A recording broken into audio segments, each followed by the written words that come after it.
$50 KZ PRX is mine. But this cable here, which is priced at $2,600, which is Brise Audio Yatono Ultimate, the highest end cable from them, is not mine. This is something which I borrow from Star Speakers Audio Library in Malaysia, because I don't have that kind of money to pay for this cable, okay?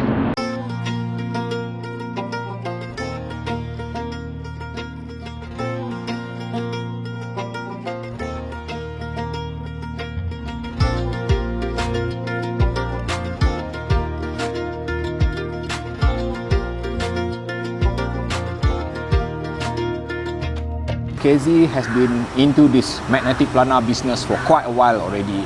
This should be the 4th generation of magnetic planar from KZ. You're still gonna get this typical KZ type of build. It is lightweight, ergonomically very well designed, the nozzle is small, and they also include this exceedingly comfortable KZ foam tips.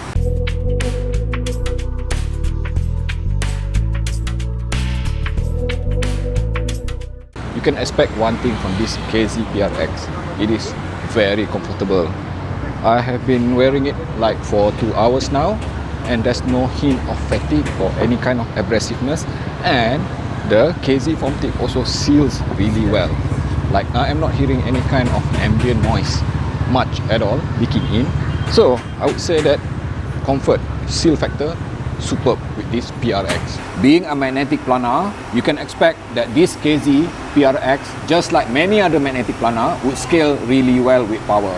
However, it is efficient enough at 15 ohm that I was able to use it for casual listening using this Sony Xperia 1 Mark IV, my phone here, direct from the 3.5mm single-ended termination, and I need to push the volume all the way to almost like over 90 all the way to 100 to get proper headroom and listening level.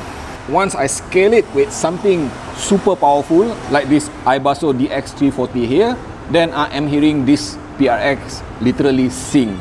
It opens up, everything just sounded way better than how it was heard from my phone. So remember this, just like many other magnetic planar, this PRX will appreciate more power.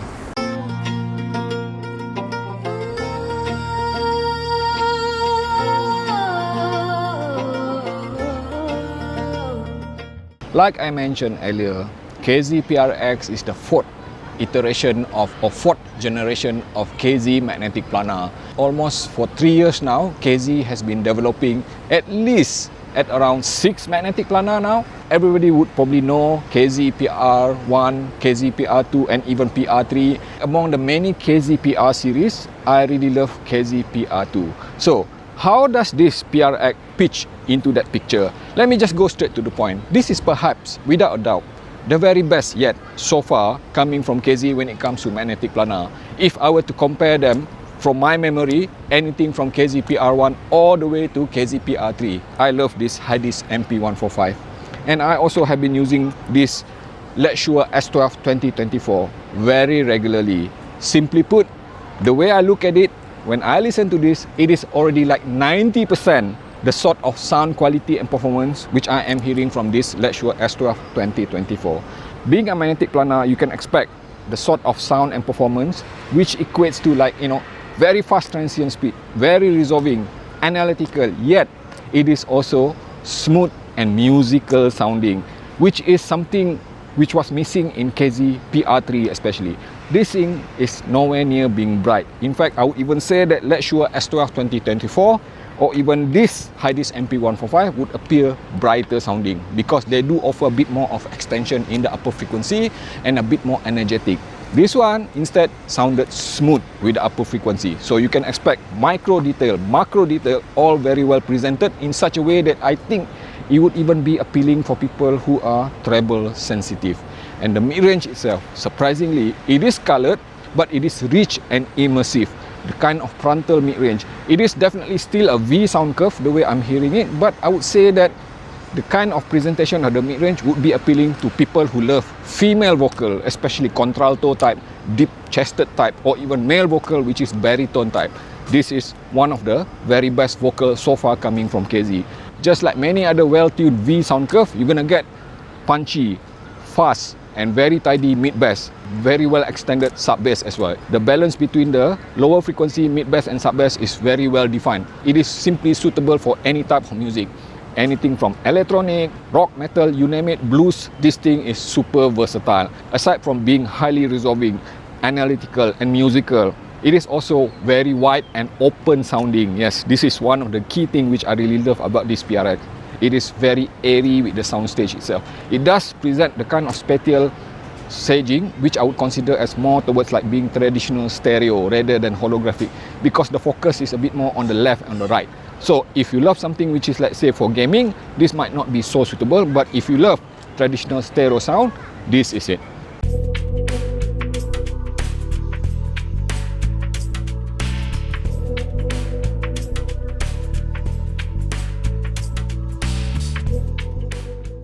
The burning question, just like the burning of the sun on my face right now.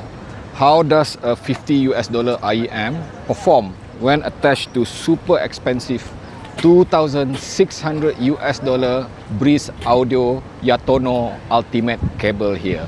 And my simple answer, it is mind-blowingly amazing. Amazing because I'm just gonna tell you this, I refuse to believe it at first, but the kind of improvement that I am hearing, for example, earlier I did mention that this KZ PRX was already at 90% when compared against, let's say, something like Luxury S12 2024. And with this combination of this cable running from the same source, it is literally 100% equal to Luxury S12 2024. And perhaps even more, even better. Because the most evident thing which I am hearing is, of course, the layering and the separation. It is a bit more holographic now. The macro and the micro detail, it is more pronounced, yet never offensive. It is never edgy. It retains the smoothness, and the copper element of this super expensive cable, in fact, added a bit of that musical immersion. And throughout the entire frequency range, I would just simply say that this cable was able to add at least another 10% of the body of the sound itself. It sounds richer, denser and more organic and analog now, while remaining analytical. Whether you want to believe it or not, I am just believing what my ear is telling me. These two are super amazing. These two are just illegally good.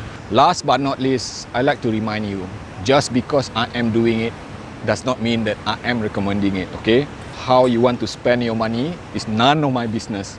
Not like you are paying my bills or me paying your bills anyway, but the key thing is that my curiosity is answered. How does a super expensive cable behave when attached to budget IEM? If you like what you're hearing, what you're seeing, please subscribe to my channel if you haven't done so.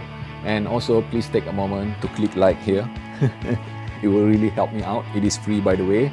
And also please follow me on Instagram, which I have set up very recently. My Instagram will be a platform for me to provide quick updates on the things that I do beyond this video. And again, thank you so much from the bottom of my heart.